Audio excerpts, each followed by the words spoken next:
A struggling nurse sang to her comatose patient. Every night, she didn't know he was a billionaire who could hear everything.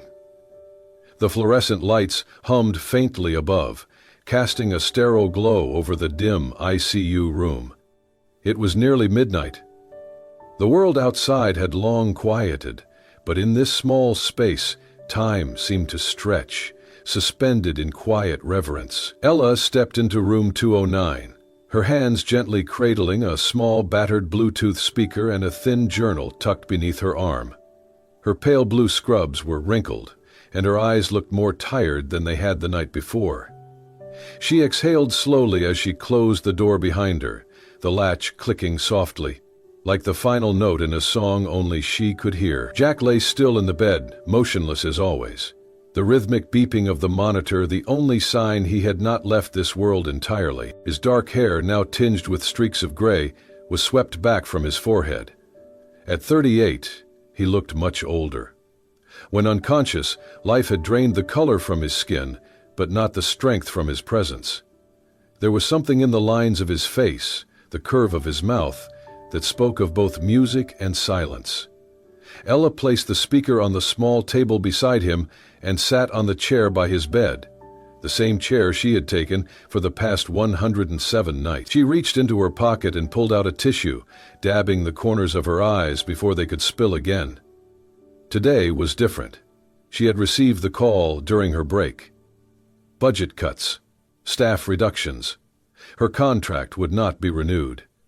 Tonight would be her last shift. She reached for his hand. It was cold, limp, but familiar. She had held it before, during moments when she cried softly while singing lullabies her mother once sang to her. She traced the faint calluses on his fingers, wondering who he had been before this. No family had come, no friends. Just Jack, an unspeaking witness to her quiet unraveling. Her voice cracked as she whispered, "Jack, if you can hear me, I am so tired. I wish I could stay, but they said they cannot keep me. This place, it has been home, and you have been the only person I talk to who does not expect anything from me." She looked into his face, hoping for something, anything, but his eyelids remained shut. She brushed a stray lock of hair from his forehead and leaned closer.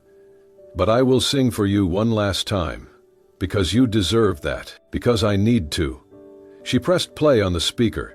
The soft piano of Fix You by Coldplay filled the room, floating gently into every corner. Then she began to sing, her voice trembling but clear, as if the song itself was holding her upright. When you try your best, but you do not succeed, the words broke through her like a wave crashing against something fragile inside. Her voice faltered for a moment, and tears spilled freely now, dropping silently onto the back of his hand. "And I will try to fix you." She rested her head beside him, still holding his hand, still singing. Her voice grew quieter, more intimate, more like prayer. Then she felt it, a twitch. She sat up abruptly. The monitor registered a small spike in heart rate. She stared at the screen, then at his face. Nothing else moved. Maybe it was coincidence. Maybe not. And then, just as the final note of the song faded, a single tear slid down the side of Jack's face. Ella did not see it. She was already gathering her things, whispering goodbye under her breath. "Sleep well, Jack. Thank you for listening." She kissed the back of his hand one last time and walked out, the door closing behind her with a soft click. Inside, the monitor beeped, just a little faster than before. Ella lived in a small studio apartment on the edge of the city, above a worn-out bakery that smelled of sugar and exhaustion. The walls were thin, the heater temperamental, and the floor creaked with every step, but it was all she could afford after her mother passed. Cancer had taken her mother quickly, cruelly, as if in a rush to steal the only constant in Ella. The silence left behind was deafening. Her mother had been her compass, her cheerleader, her safe place. Without her, Ella drifted through each day like a ship untethered.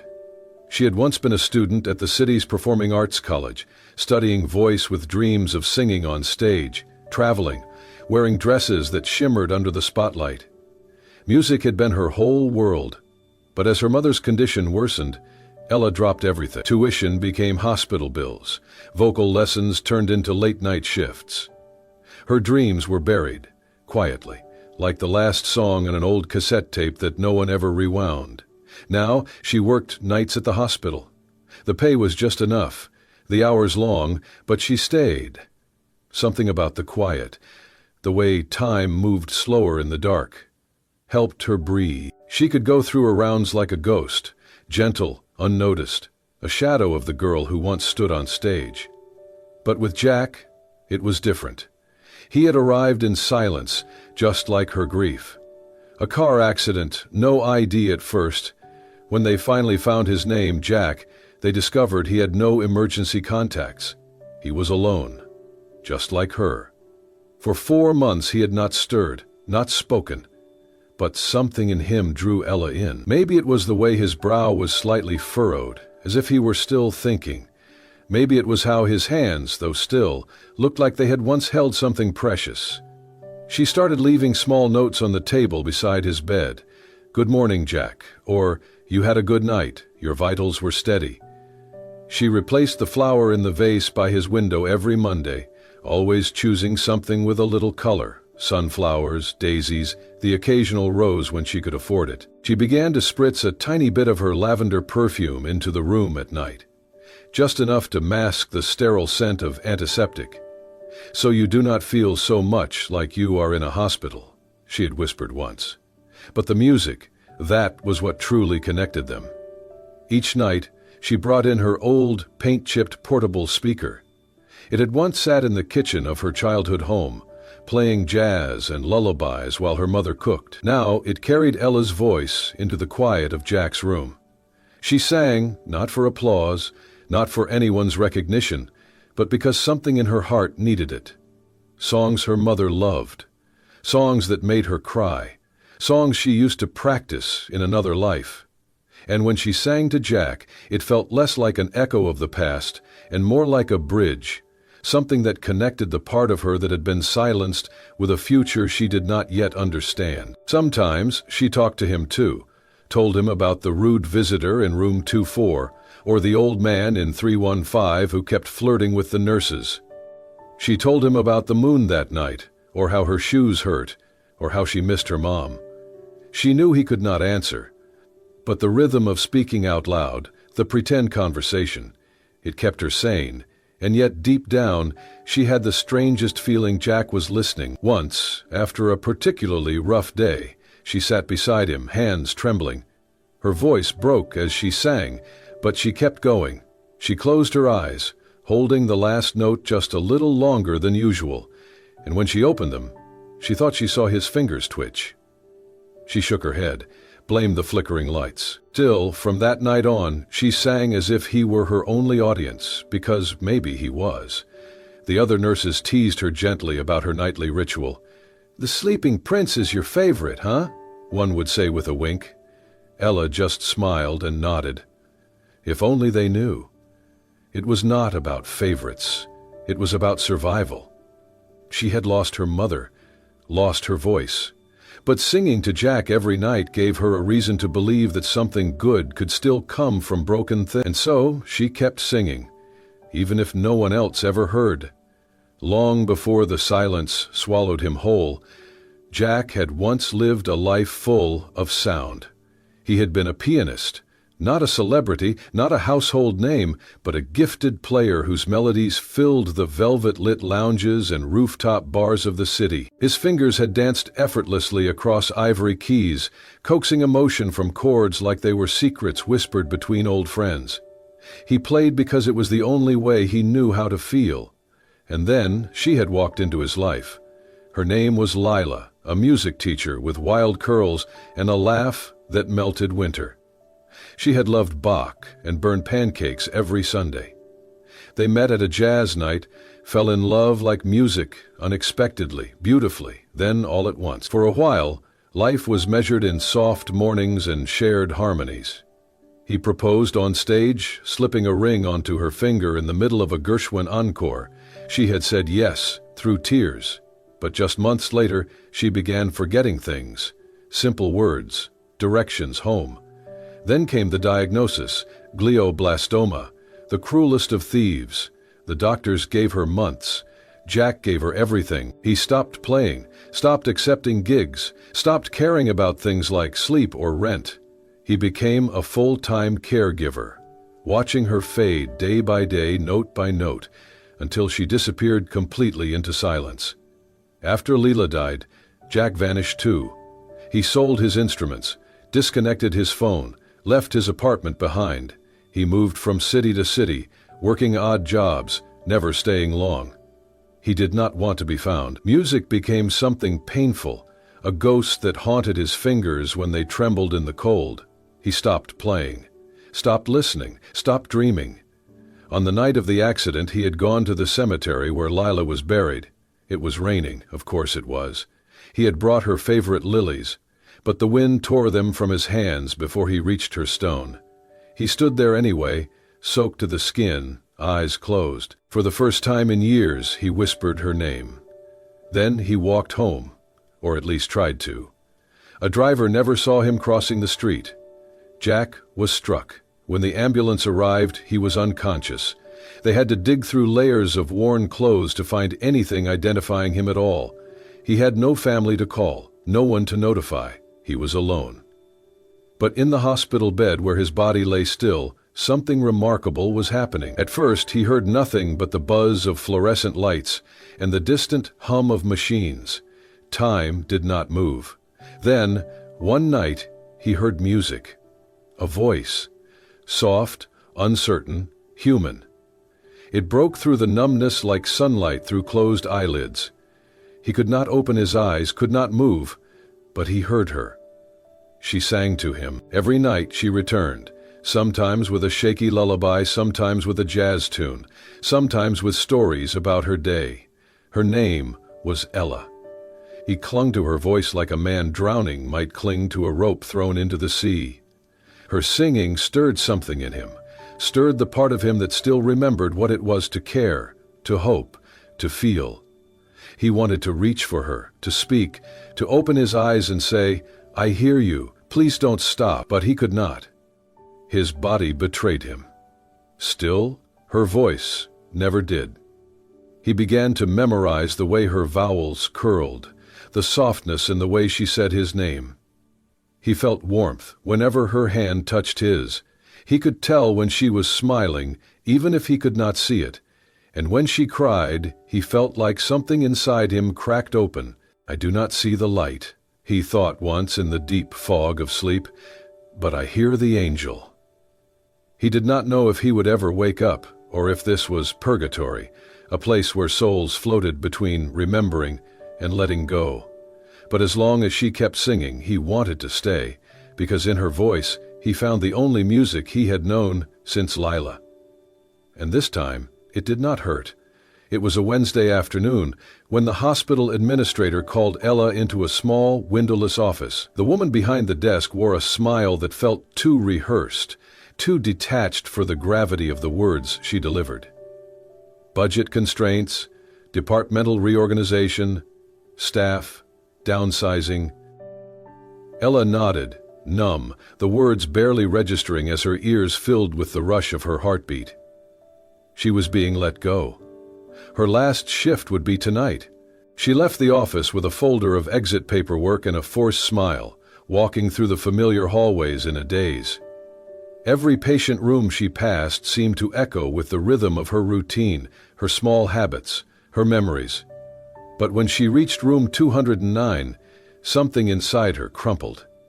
Jack lay just as he always had, silent, unmoving, but never forgotten. The room was warm from the late spring sun filtering through the blinds. On the table beside him sat the little vase of fresh freesia she had brought that morning. She stood there for a long time, her hands trembling at her sides. Ella knew she should not grow attached.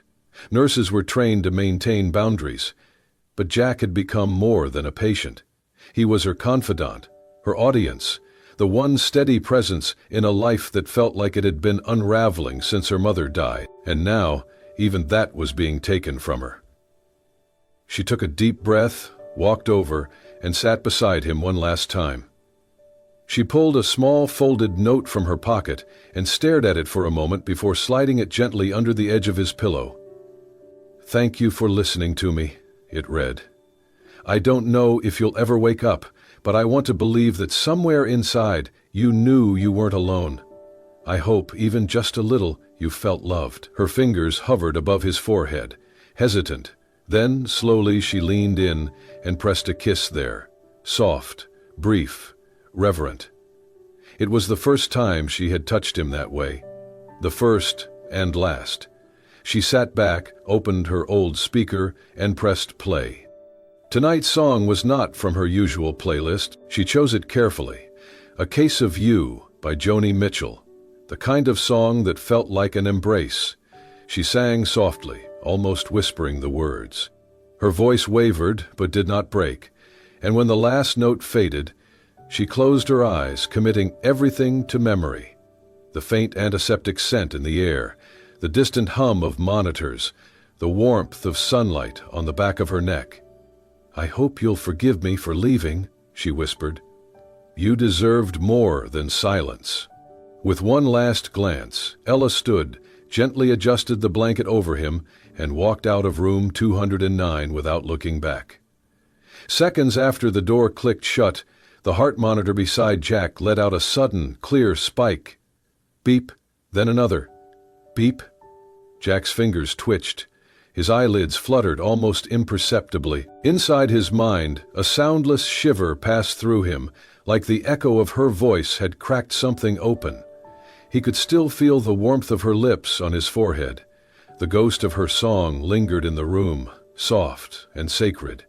He had not moved in months, but something within him had shifted. Outside, Ella stepped into the elevator, clutching her empty coffee thermos. Her eyes burned, but she did not cry. Not yet.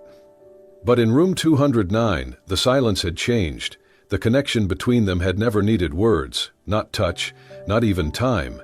It had always been something deeper, something that now, perhaps, neither of them would be able to forget. The room was silent when Jack finally opened his eyes. It was early morning. Sunlight crept slowly through the blinds, painting golden stripes across the white sheets. For a moment he stared at the ceiling, unsure if what he was experiencing was real. Everything was heavy, his limbs, his thoughts, even his breath. But the one thing that felt sharp, alive, undeniable, was the echo of her voice. He could still hear her singing. Not like a dream, but like a memory engraved into his very skin. He turned his head slowly, grimacing as the stiffness set in. The nurse on duty gasped when she saw him awake, quickly calling for the attending physician. Questions poured in. What was his name? What did he remember? Could he move his fingers, feel his toes? He answered as best he could, but his mind was elsewhere. Where was she? That night, after the initial medical storm settled and the machines beeped quietly in steady rhythm, Jack asked the night nurse, the one with the warm eyes, if the nurse who used to sing to me still worked there. She tilted her head. "You mean Ella?" His chest tightened at the name. He nodded. The nurse smiled softly. "She was here every night for months. They had to let her go, budget cuts. It broke her heart to leave. I think she really cared about you." He swallowed, hard. "Do you know where she went?" "I don't. Sorry." She hesitated, then added, "But she used to hum that Joni Mitchell song all the time. Beautiful voice, the kind that stays with you." Jack asked for discharge paperwork the next day. The doctors protested. It was too soon, they said. But Jack insisted. He had no family to keep him there, and the only reason he had come back from the darkness was gone. 2 days later, wearing borrowed clothes and walking with a cane, he stepped out into the city like a man returned from the dead. He started with her name, Ella Grace. It took some digging, but through a combination of patient notes and a surprisingly helpful receptionist, he learned she had once uploaded music under the handle E. Grace Voice on SoundCloud. When he found the account, there were only 3 tracks, all recorded years ago. One of them, the first one, was the same song she had sung on the night he heard her cry for the first time, the same voice that had pulled him from the abyss. He closed his eyes and listened to it on repeat for nearly an hour, sitting on a park bench, letting her voice wrap around him again like a blanket. Then he followed the digital breadcrumbs. The profile listed an email address. He did not write. Instead, he used the contact to track down a previous address from a now-defunct music scholarship application she had once submitted online. The building was modest, red brick, with a cracked front step. He recognized it instantly from her stories. She had mentioned once that her apartment overlooked a bakery that never closed. He knocked. No answer. A neighbor confirmed she had moved out 2 weeks prior. No forwarding address. Jack stood there a moment longer, staring at the doorway where she used to begin and end her days. Then, from his coat pocket, he pulled out something small. The gray knitted scarf she used to drape over him during those cold hospital nights. It still smelled faintly of lavender. He folded it gently and placed it at her door, with a note tucked beneath. "Thank you, Ella, for singing to a heart that thought it was dead. You saved me, whether you meant to or not." He did not sign it. That night, back in his temporary apartment, Jack did something he had not done in years. He sat at a rented upright piano. His fingers trembled, uncertain, but found their place on the keys. He played the melody of her voice, the way she sang, the pauses she took, the breath she caught, when the lyrics hit too close to home. He translated her heart into notes, and then he recorded it. He sent the file to a small record label known for spotlighting unknown talent. Attached to the email was the original SoundCloud link of Ella's song and a single line in the message. "This voice saved my life. It deserves to be heard." He hit send.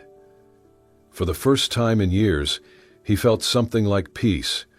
Not because he had done something grand, but because he had finally done something right. Ella was beginning to believe in impossible things again, but she had no idea why. It started with an email.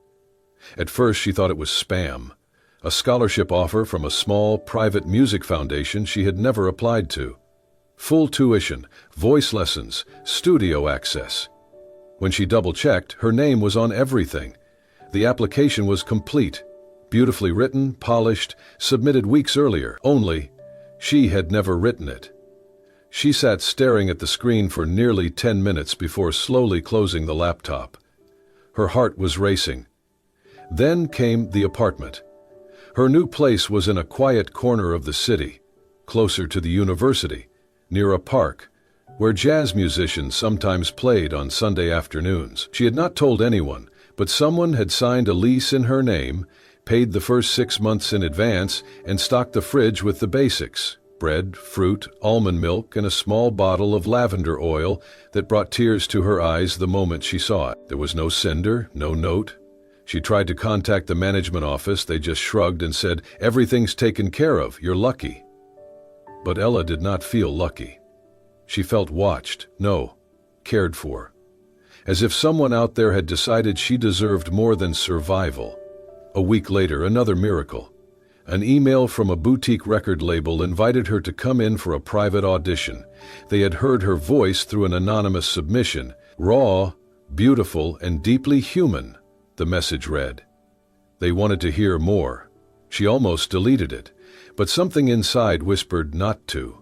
The day of the audition, she wore her mother's old silver locket and brought with her the same speaker she had used during her nights at the hospital.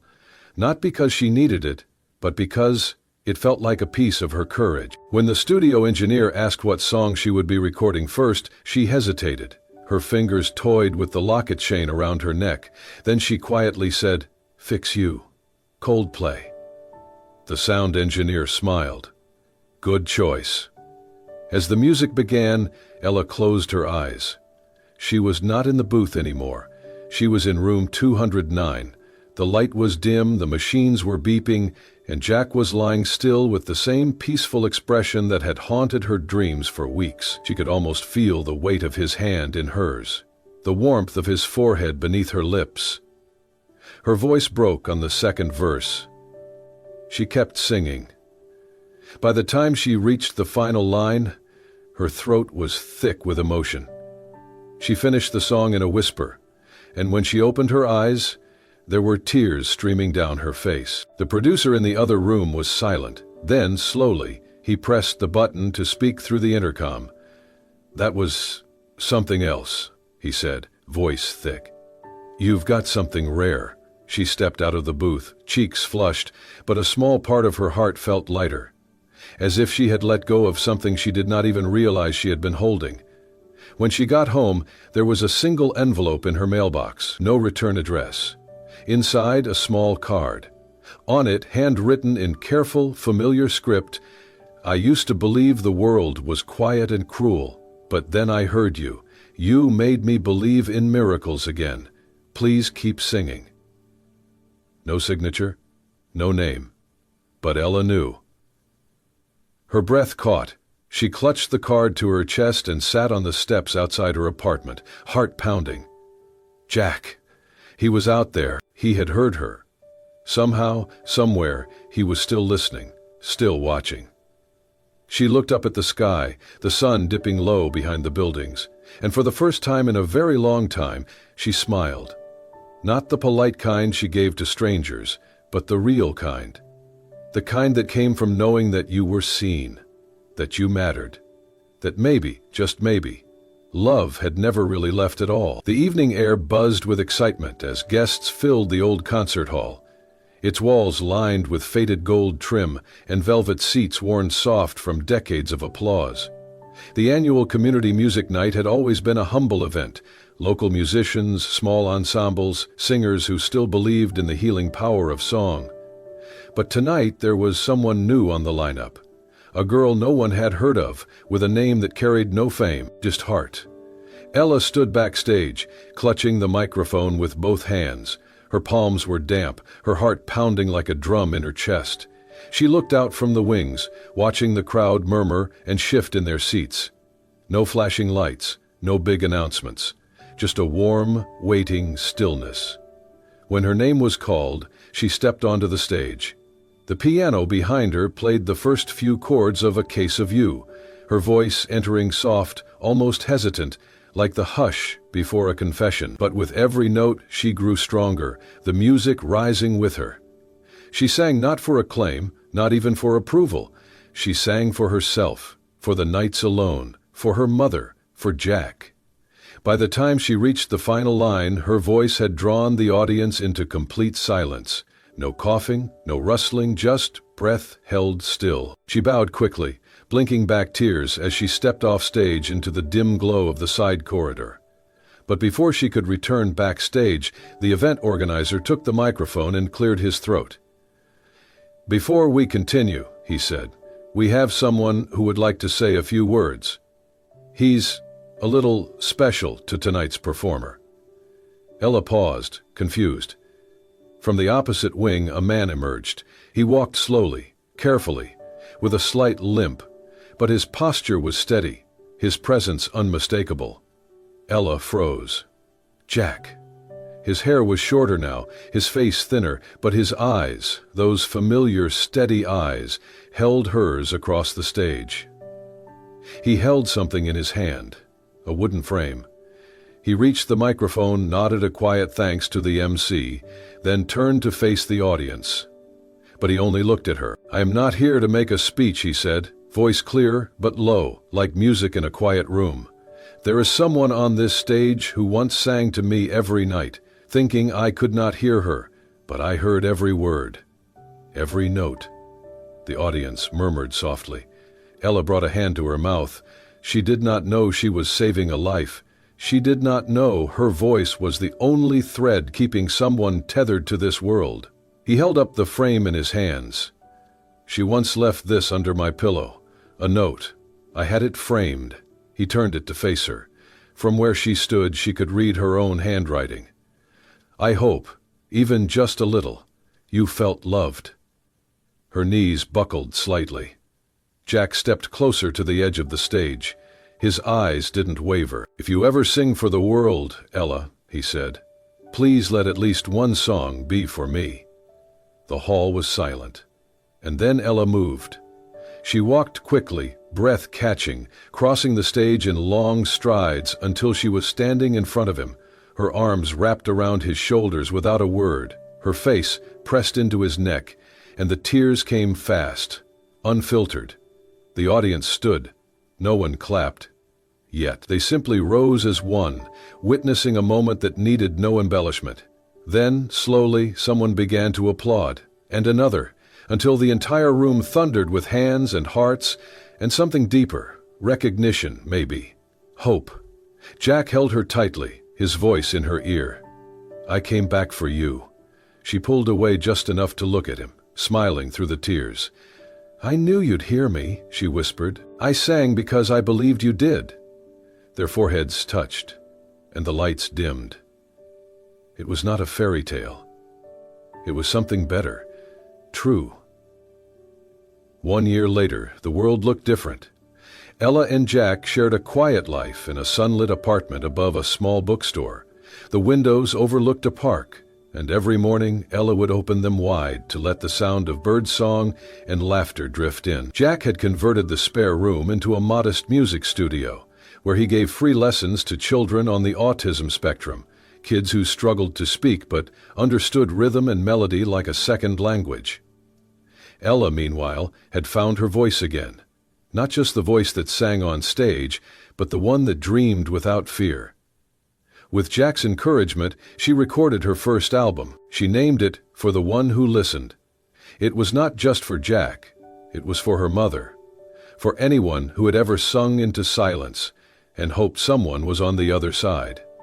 The night of her album's launch concert, the theater was filled with more people than she had ever imagined. Strangers, students, friends from the hospital, even nurses who had once teased her gently for singing to a comatose man. Now they knew the truth. That voice had not just filled a room. It had stitched a soul back together. Jack stood behind the grand piano, his fingers poised above the keys as the lights dimmed and the hush fell. Ella stepped onto the stage in a simple, pale blue dress. She glanced at him. He nodded. The opening notes of Fix You began, slower and softer than the original, intimate, reverent. Her voice entered like breath, full of memory and meaning. She sang not just with her voice, but with everything she had lived through. The lonely nights, the whispered prayers, the goodbye that had never truly been one. By the time she reached the final verse, her voice wavered. Jack's playing swelled behind her, lifting her. They ended the song in perfect harmony. Her last note held in the air like a promise. The crowd erupted in applause. Ella turned to Jack, smiling through tears, but instead of standing up to bow, he reached down behind the piano and pulled something small from a velvet pouch. A ring. The room quieted as Jack stood, walked to center stage, and turned to face her fully. He took the microphone from its stand. His voice was steady, but his eyes were shining. "I once lay in a hospital bed, completely still, believing I was already dead," he began. The world had gone dark, and then someone sang. Ella's breath caught. She did not know I could hear her. She did not know she was keeping me alive, but her voice, it reached me, it pulled me back, and over time her voice became the only thing I wanted to wake up for. The room was silent again. He took a breath. "Tonight, I want to do more than say thank you. I want to sing beside you for the rest of my life. I want to grow old listening to your stories, your laughter, your songs. So, I ask," he knelt, "will you marry me?" Ella's hands flew to her mouth. Her heart thudded loud in her ears. The entire theater seemed to disappear until there was only Jack, on one knee, holding the ring with both hope and humility. Tears slid down her cheeks as she nodded. "Yes," she whispered, then louder, "Yes." The crowd rose to their feet in a wave of joy, applause thundering through the hall. Jack slipped the ring onto her finger and pulled her into an embrace, their foreheads touching as they laughed and cried in the same breath. It was not a perfect story. It had begun in silence, in pain, in loss, but it had been stitched together with music, with kindness, with the soft, stubborn belief that even broken things could find harmony again. And in that moment, beneath the stage lights, surrounded by love, they knew this wasn't an ending. It was their second verse. And so, from the stillness of a hospital room to the warm lights of a concert stage, Jack and Ella's story became something greater than either of them could have imagined, a testament to the quiet power of kindness, the healing strength of music, and the unexpected ways love can find us, even in the darkest places. If this story touched your heart, inspired you, or reminded you of the beauty in small, selfless acts, we invite you to be part of more moments like this. Subscribe to Soul-Stirring Stories, where every tale is crafted to heal, to move, and to remind us all that hope still sings, even when we least expect it. Thank you for watching. Until next time, take care of each other and never stop listening.